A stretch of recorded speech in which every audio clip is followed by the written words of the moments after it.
በእውነት የሰው ልጅ ይህን ሁሉ መከራ ሊቋቋም ይችላል? ምርር ሲለኝ ሲከብደኝ አክስቴ ጋር ሄድኩ ይላድር። እሺ እንኳን አንቺ ልጆቼንም ከብዶኛል ይጅልኝ ወደ እናትሽ ብላ አባረረች። ገና በለጋ እድሜዋ ጎዳና እስከ መውጣት። ከዛ በኋላ ተነስቼ ጠፋሁ። ወዴት ሄድሽ አላውቅም። እንግዲህ ወደ አመራኝ አንዴ ወደ ቀኝ አንዴ ወደ ግራ አንዴ ወደ ቀኝ አንዴ ወደ ግራ እያልኩ ብቻ ተጓዝኩ። ለብዙ ቀናት ውጭ አደርኩኝ። በማታውቀው ሰው ወደ ማታውቀው ቦታ እስከ መወሰድ ጠፋሁ። ስሮጥ አሁን መጨለም ጀመረ። ምን ማድረግ ጀመርኩኝ? ድንጋይ መሰብሰብ በሹራቤ። ምን ያደርግ ጅብ ላባረርበት እማምላክ ሰብስበሽ ከአንዴም ሁለት ሶስቴ ራሷን ለማጥፋት ሞክራለች። ሰው ጥጥ ስትል ያንን የተዋን መርዝ አንስቼ ገጥም ማረኩት። ለካ ተስላለች። እናቶቻችን የሚሳሉት ስለት ከባድ ነው። ልጄ መታ አይቻት 1 አመት ከቆየው ውሰደኝ ብላ ተስላለች። ውሰደኝ በቃ ሙልሙት ነው። የታሪኳን ጥልቀትና ያላትን የምስጋና ጥግ ስትመለከቱ የሰው ልጅን ተስፋ፣ ጽናት እንዲሁም ጥንካሬ ትመለከቱበታላችሁ። መቼም እግዚአብሔር ግን በየሄድኩበት ይጠብቀኛል። አንዳንድ ከለላ ይጥልልኛል። እግዚአብሔር መልካም ነው፣ በመከራ ቀንም መሸሸጊያ ነው። የእማዋ ይሻ አሰጋኸኝ የህይወት ታሪክ ተጀመረ። ይህ ከስኬት ጀርባ ነው። ከስኬት ጀርባ እማዋ ይሻ እባላለሁ። እማዋ ይሻ አሳሳኝ ከነ ሙሉ ስሜ ማለት ነው። ተወልጄ ያደኩት እዚሁ አዲስ አበባ ነው፣ ቅድስተ ማርያም አካባቢ። ስለ አባቴ ምንም አይነት ፍጹም መረጃ የለኝም። እናቴም ለቤተሰቦች አላሳወቀችም። እንደ ገመድ እየተጫወተች ነው እንደተወለድኩ የሚነገረኝ እና ብዙ እንትኑም እውቀቱም አልነበራት። እሷም አያቴም እኔ እንዴት እንዳላወቁ አላቅም። ከማን ነው ምንድነው የሚለው መረጃም አልነበራቸውም መሰለኝ። እንጨት እየፈለጠች ለማሳደግ ሞክራለች። ሂስትሪውን ስሰማ ሲያቅታት ነው መሰለኝ 2 አመት ሲሆን ለአያቴ ጥላኝ ጠፋች። ድሬዳዋ ወደሚባለው አካባቢ ሄደች። ከዛ በኋላ ስለሷ ያለኝ መረጃ የለም። ያው ያሳደገችኝ አያቴ ናት። እናቴም ብዬ የምጠራው አያቴን ነው። ልክ 82 አካባቢ መጣች። ልክ በእናቴ መጣች። ስትመጣ ወላጅ እናቴ ማለት ነው። ስትመጣ ታማ ነው የመጣችው። ከዛ በኋላ በ2 ወር አልቆየችም። እሺ አርብ ቀን ነበር የዋለው። አስታውሳለሁ። አረሳትም ያቺን ቀንና ነፍሷ እንትን ያለችው እና ያክስቴ ባልና አክስቴ ብድግ ሲያደርጓት ጸጉሯ መሬት ላይ ዝንፈል ሲል ያንን አስታውሳለሁ። በቃ ያቺ አትረሳኝም። እሷ ናት ለኔ አሁን ያለችኝ ትውስታ። ሌላ ግን ስለሷ ማቀው ነገር የለኝም። ከዛ በኋላ እሷ አረፈች። በቃ ሙሉ ዳው ለያቴ ነው። ድሮውን ከመጀመሪያው ማያቴ ነበረች። ያው ሙሉ ለሙሉ አያቴ ላይ ሆነ። ነፍሷን በጸሎት ገነት ያኑረን። በምን እንደታመመች ታውቂያለሽ እናትሽ? ምንም የማውቀው ነገር የለኝም። ከእናቴ ከሞተች በኋላ ግን ትንሽ ያጎቴ ሚስትም ኃይለኛ ሆነችብኝ። እኔ ልጅነት ነው እኔ ልሩጥ ልጫወት ልዝለል ነው። እሷን የግቢ ስራ ስሪ በቃ መምታት ጀመረች። በፊት አትመታም ነበር፣ አሁን መምታት ጀመረች። አያቴ እሷ ስትመታኝ ትናደዳለች። ከ75 ከ69 እስከ 75 ባሉት ጊዜ ውስጥ እንደተወለድኩ ነው የምገምተው። ስለተወለድኩበት ቀን ምንም አይነት ኢንፎርሜሽን የለኝም።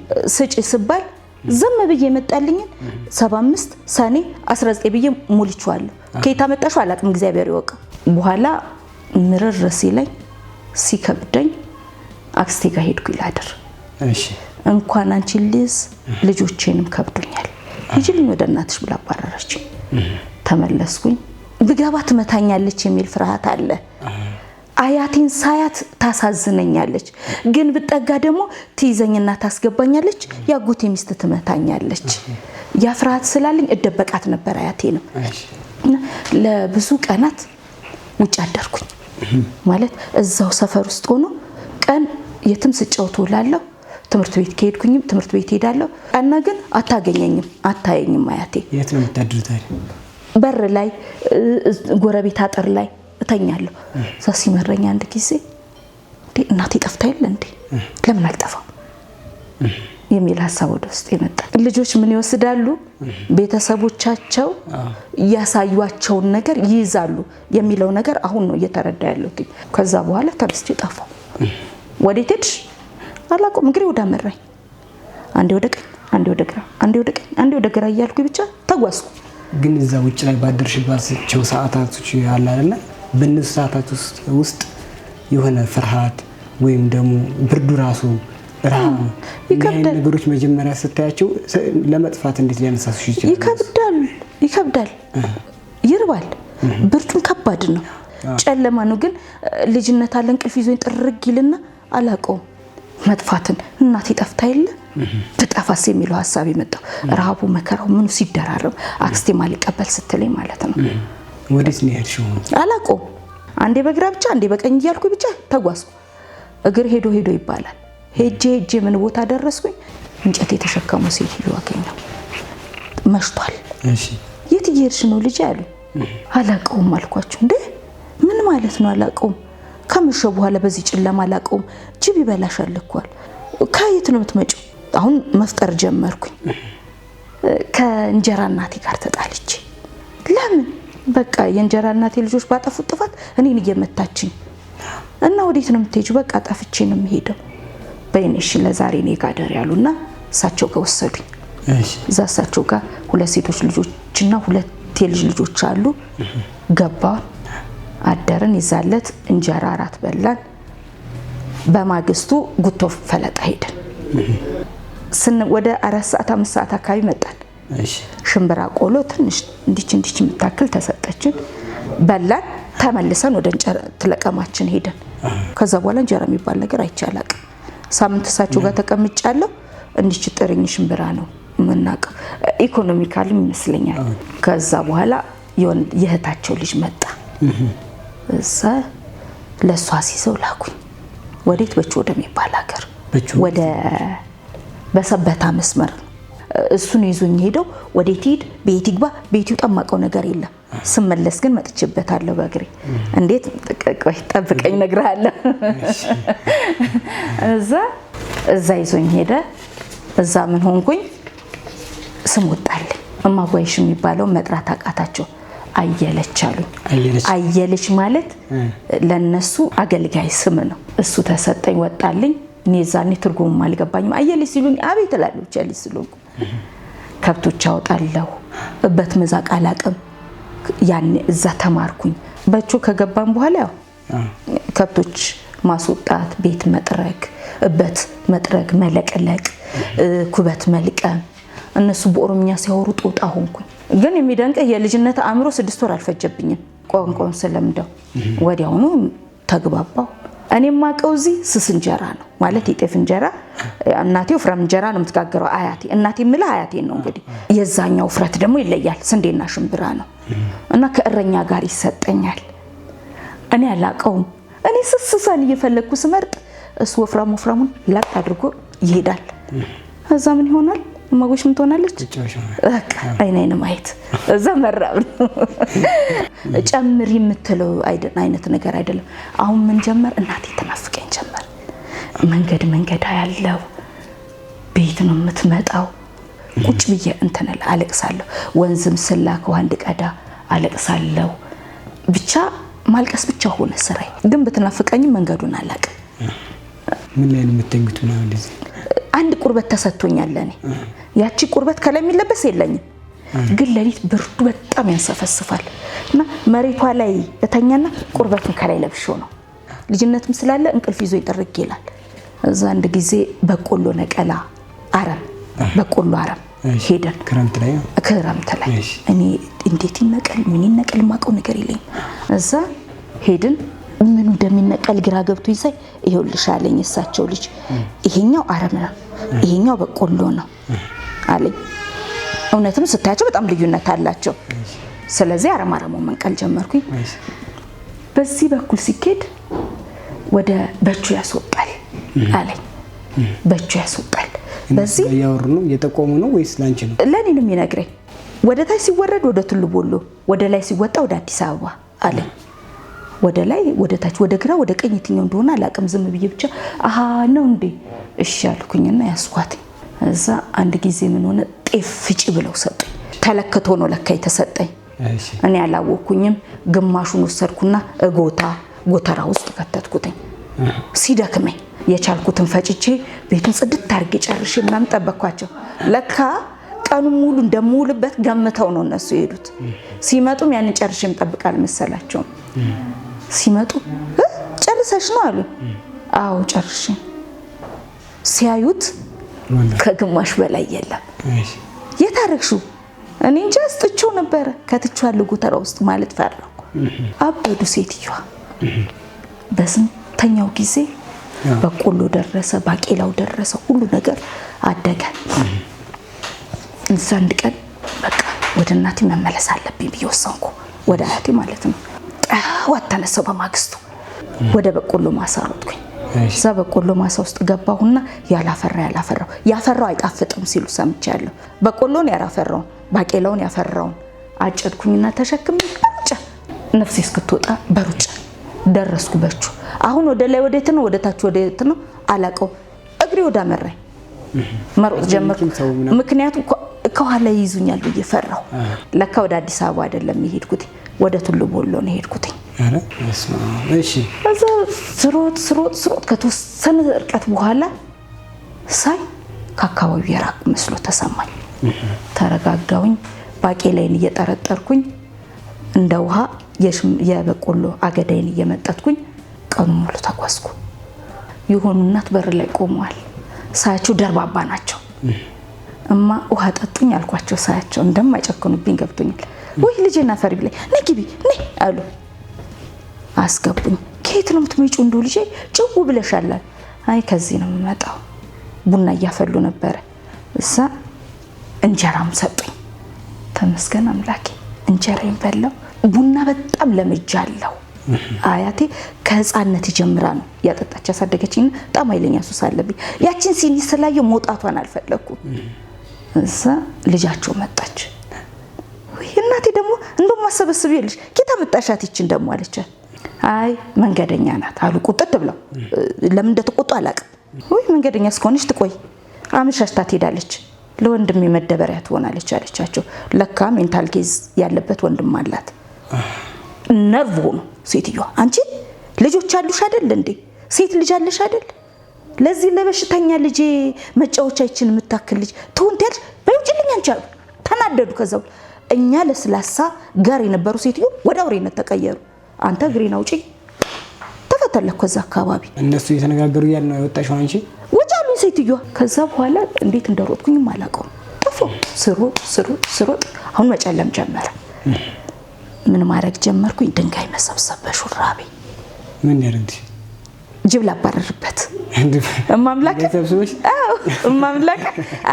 ጅብ እንትን ቆርቆሮ በድንጋይ ሲመቱ ይፈራል ሲባል ሰምቻለሁ። ሰርከም ምስል እንውታለ ከቱሉ ቦሎ የሁለት ሰዓት መንገድ እንደዚህ አካባቢ ሳልሄድ አልቀርም። ኪዳነ ምህረት ቤተክርስቲያን አለች። እዛች መንደሯ ጋር ወጣቱ እንደናንተ ጎረምሶች ልጆች ቆመው ይስቃሉ። ያዛት የልትሄጂ ነው ሲለኝ ድንጋይን አስተካከልኩ። ቢጠጋኝ አናቱን በርቅሽለት እሮጣለሁ እንጂ አይዘኝም ብዬ ማለት ነው። ከግቢ ውስጥ መቼም እግዚአብሔር ግን በየሄድኩበት ይጠብቀኛል። አንዳንድ ከለላ ይጠልልኛል። እመቤቴን ነው የምትመስለው። እርግጥ እሷን የሚመስል ሰው የለም። እርጋቷ ምናምኗን ነው ድርብብ እያለች መጣ። እናንተ ተዋት እንጂ ምን አደረገቻችሁ አለቻችሁ። አይ ገኒ ለጨዋታ እኮ ነው አሏት። ነይ ሙዬ የት እየሄድሽ ነው አለች። አላውቀውም አልኳት። አላውቀውም ማለት አለች። አይ እኔ ወደ አዲስ አበባ ነው መሄድ የምፈልገው። እንዴ አዲስ አበባንማ ከጀርባሽ ጥለሽ መተሻል። እዛ በእኔ አሁን ከዚህ በኋላ ብትሄጂ አዱላላ ይባላል። አዱላላ ደግሞ የጅብ ሀገር ነው። አሁን ጅብ ይበላሻል። መሽቷል። በእኔ ጋዳሪና ጧት ትሄጃለሽ አለችኝና ይዛኝ ገባች። ድንጋዩ ሆጫጭ ሳረገው ከውብለደተችን እንዴ ምንድነው ያልሽው አለች። ጅብ ልመታበት ስላሳቀችብኝ እዛ ይዛኝ ገባች። ቋንቋ ታውቂያለሽ ሲሉኝ አላውቅም ብያለሁ። ኦሮሚያ ዛን እኔ ጋር ትኖራለች። አትኖርም አሉ አባትየው። እንትን ናቸው እነሱ በኦሮሚያ ነው የሚያወሩት። በጣም ጥብቅ ክርስቲያኖች ናቸውና ለእሁድ ቅዳሜ ሌሊት ለእሁድ አጥቢያ ቆመው ነው የሚያድሩት። አይተኙም። ከ6 ሰዓት በኋላ መጽሐፋቸውን ይዘረጋሉ። ሌሊቱን ሙሉ እንትን ሲሉ ነው ሲጸልዩ ነው የሚያድሩት ሰውየው። እዛ እኔ ጋር መኖር አለባት አለች። አይሆንም የሰው ላብ እንዴት አድርገሽ ነው የምትበይው? ለማንኛውም ትደር ዛሬን ተባባሉ። እሺ ተኝ እናት ምን ትበያለሽ አሉ። የተገኘውን አልኩ። ቆጮ ታውቂያለሽ አሉ። አዎ አልኳቸው። ይሄው በቃ ታውቃለች ስለዚህ ትበላለች። ያንን ተሰጠን በላው ተኛው። ጠዋት እንሰት ነቀላ ነበራቸው። እናቴ ንበለኛኔ ንብ ሆንኩኝ በቃ እዛም ሲሉኝ እንሰቱን መሸከም የተቆረጠው ምናምን ታደይች ልጅማ እንዳትለቅ እቺ ንብ ናት እንዳትለቅ ይላሉ። እኔ አላቅም አሉ ቋንቋ እነሱ ሲያወሩ ሰማለሁ። እዛ በቃ ሰው ቀረው። እዛ የኖርኩኝ ጥቂት ጊዜ እንደቆየ ልጅቷ ተጠለፈች። እቺ ገነት ሽምብራ ታጫጭነን ብለው ይዘዋት ሄደው አስጠልፈዋት መጡ። እንዴት ሽምብራ ልታጫጭኑ ወስዳችሁ ልጄን አስወስዳችሁ ትመጣላችሁ ብለው ሴትዮዋ ብዳሉ። የእንጀራ እናት ናቸው። እዛ በኋላ ወይኔ ጉዴ ፈላልኩ። በቃ አሁን እሷ ከሌለች ነገሮች በሙሉ እኔ ላይ ሊታኙ ነው። አንተ እኛ መሬት የነበሩ ሴትዮ አመላቸው ተለወጠ። ለካ የሸፈነችልኝ ያንን ባህሪያቸውን እንዳላይ እየሸፈነችና እያሳደገችኝ ያለችው ገነት ነበረች። የሄደችው ልጅ እዛ በኋላ እሳቸውን ባህሪ መሸከም አቃተኝ። ከብት ስጠብቅ መኪና ሲመጣ እናቴን ይዞ የሚመጣ እየመሰለኝ ቁጭ ብዬ አለቅስ ነበር። አመት ከምናምን ሆነኝ ከወጣው። ወደዚህ ስመለስ ነው አይደለ ወደዚህ የመጣሁት። አሁን ወደዛ መሄድ አለብኝ። ለማንኛውም ግን ሰው ልጠይቅ አልኩ። ቁጭ ብዬ ከብቶች እየጠበቅኩ ሎንችኖቹ ከእንትን ወደዚህ ሲሄዱ ያለው ወዴት ነው የሚሄዱት? እዛ አንድ እረኛ ጋር አንድ ቀን ስንውል ይሄ ሎንችኑ ከየት ነው የሚመጣው? ከወሊሶ ወደ አዲስ አበባ እየሄደ ነው አለ። እንደዚህ ወደ ወሊሶ ነው፣ እንደዚህ ወደ አዲስ አበባ ነው። መልካም አሁን ያስኩኝ።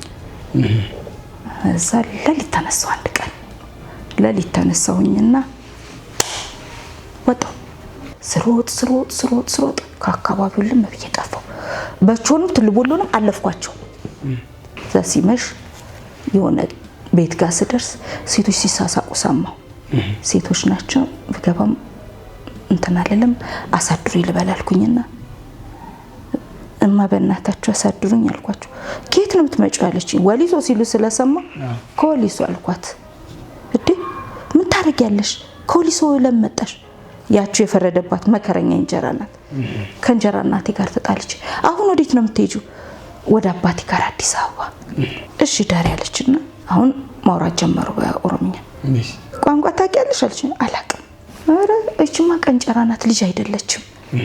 እኛ ከማስቀረት አለብን። አዲስ ሙሽሮች ነገር ናቸው መሰለኝ። አደርኩኝ። ነገ አለችኝ ሽምብራ እናቅለሽ ነው የምትሄጂው። እሺ እንደማይለቁኝ ገባኝ። አሁን በራ ከፋፈቱንም ምንንም አላውቅም። በማግስቱ ሽምብራ ስንለቅሉ አለን። እሺ ሰጠዋ። ማታ ተመልሰን ገባን። ነገም አትሄጂም አለች። ቀና ብያየዋትና እሺ አልኳት። ለምን ብናገር አሁን እሄዳለሁ ብል ጥሩ ነገር ላይ ሆነልኝ ነው። ተነሳው። ልክ ማታ ሲዘጉ ስላየው በሩን አትኩሬ ስላየው ጠዋት ተነሳሁኝና እነሱ ሳይነሱ በሬን ሳርቄ ከፍቼ ወጣውና እንዲ እንትኑ ጋር ግርግዳው ጋር ሽምብራ እስከ ግማሽ እንትን ብሏል ተከምሯል። ነቅለን የመጣ ነው ሽምብራ። ከዛ ሽምብራ ሰቅ አርጌ ተሸከምኩና እግሬ እዛ አካባቢ መጥፋቴን ሳረጋግጥ ሽምብራ መጠርጠር ጀመርኩኝ። እንትን ነው ገና ለስላሳ ነው አልደረቀም። ስንቅሽ በቃ አትክልቶችና ምን በቃ እነሱ ናቸው መሄጃችን።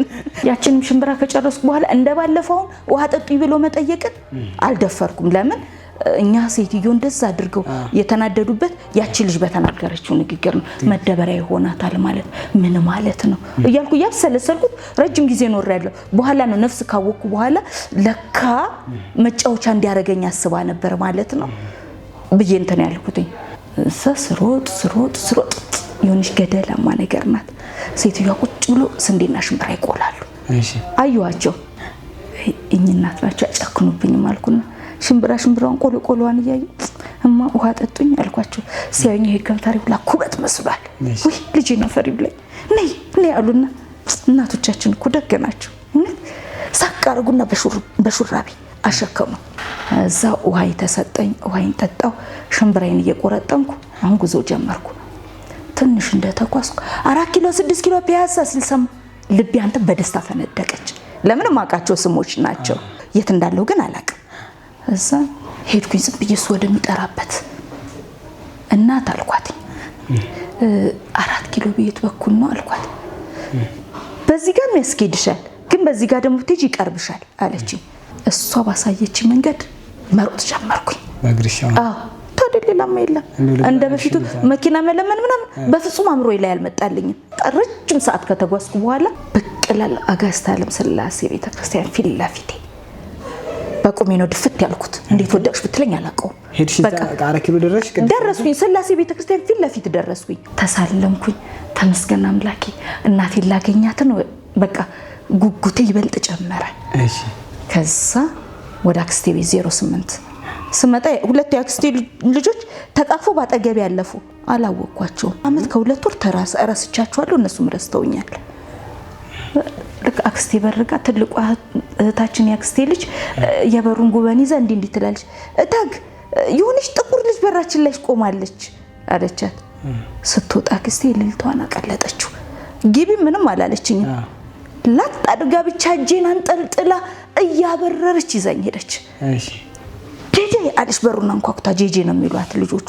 ጄጄ ልጅሽ መታልሻለች ብላ በር ላይ እንዳለው ጥላኝ ተመለሰች። ለካ በእናቴ ሁኔታ እና በአጎቴ ሚስት ሁኔታ አክስቴ በጣም ተበሳጭ ነበር።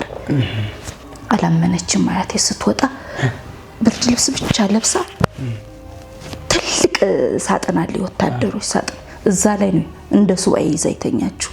ስትወጣ ጠጋ ብላ አልሳመችኝም።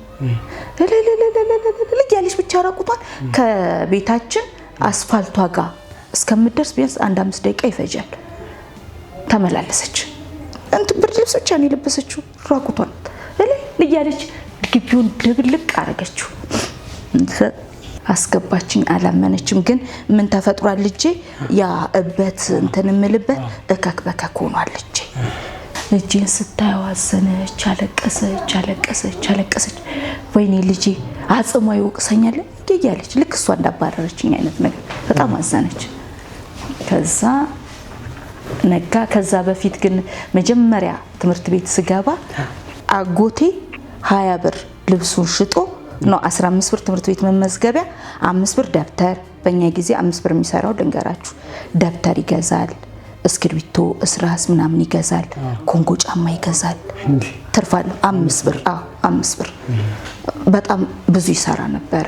በ10 ሳንቲም ዳቦ ነበር ምን በላይ ነበር። የ10 ሳንቲም ስኳር 5-6 ቤተሰብ በደንብ አጥግበት አበላለ። አሁን ግን ያይለም። ሚሊሊክ አንድ ክፍል ከገባው በኋላ በአመቱ ጀርመን ትምህርት ቤት አስገብታኝ ነበር። ጀርመን ማለት 6 ኪሎ ከመጥፋቴ በፊት ጀርመን ትምህርት ቤት የ2ኛ ክፍል ተማሪ ያለው ነው የጠፋሁት።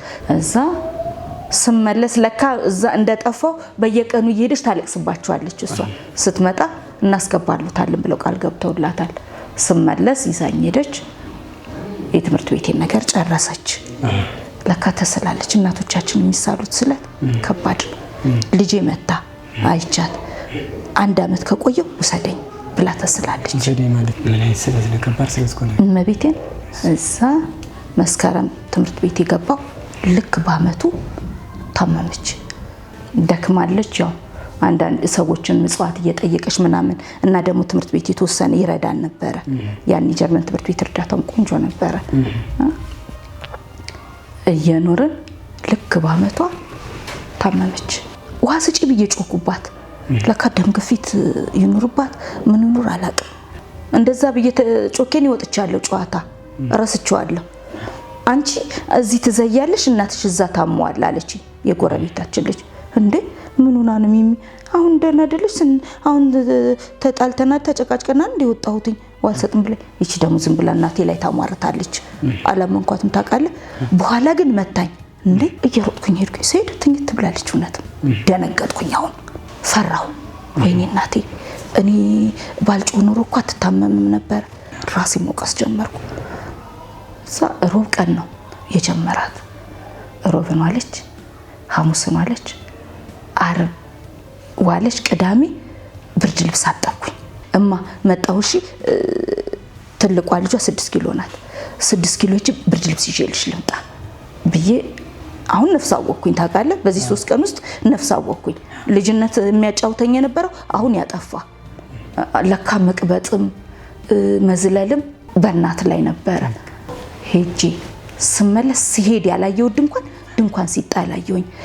ወይኔ አምላኬ መድኃኔዓለምዬ፣ ድሮም ከልጅነቴ መድኃኔዓለም እንወደዋለን። መድኃኔዓለምዬ እናቴን ዛሬ አትርፍልኝ፣ ሁለተኛ ላናድዳትም አልኩ። እዛ ስመጣ እማብል የለችም። አበድኩ። አረ ዝም በይ፣ አረ አሉ ዝም በይ፣ አይደረግም፣ ቆይ ዝም በይ አለችና ሮጣ ሄዳ ትልቁ ቤት ሰሌን አነጠፈች። ሰሌን አንጥፋ ነይ እናውጣ እነዚህ እናስተኛቸው አለች። ትሞቃለች። ገና ሰውነቷ ዝንፍልፍል እያለ ነው። ለካ ልክ ልደርስ ስል ነው ነፍሷ የወጣችው መሰለኝ። አንስተን ሰቅስቀን አስገባና ሰሌን ላይ አስተኛናት። ተጣሉ። ጎረቤታችን ትልቅ ሰው ነበሩ፣ አቶ እሸት ይባላሉ።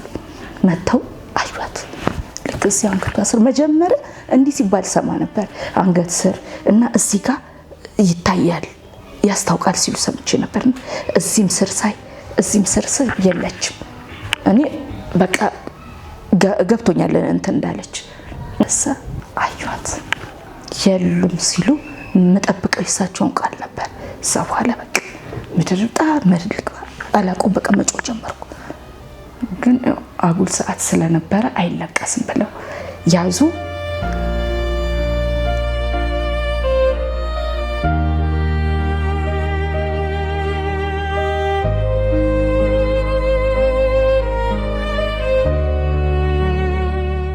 ማለፍ አይቀርም። አለፈ አይለቅሶ ሰዓት። ከዛ በኋላ ነው የኔ ህይወት የሚጀምረው።